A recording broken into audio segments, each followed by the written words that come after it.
mong isaisip na hindi mo makakamit ang tagumpay hanggat hindi mo nararanasan ang dagok ng buhay.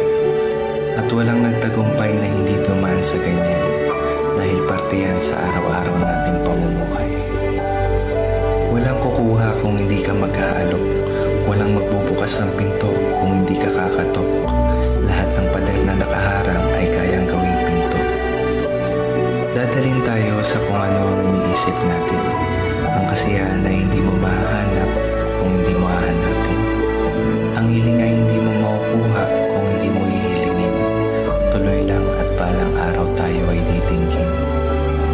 Hindi natin mapagtutugma ang hinaharap para sa iyong kinabukasan. Ang mapagtutugma mo lang ay ang iyong mga naranasan. Gawin mo itong pundasyon para manatiling matatag papunta sa magandang kapalaran. Hindi mahalaga kung ilang beses tayong patumbahin ng buhay. Ang mahalaga ay kung ilang beses kang bumangon para makamit ang tagumpay. Huwag kang susuko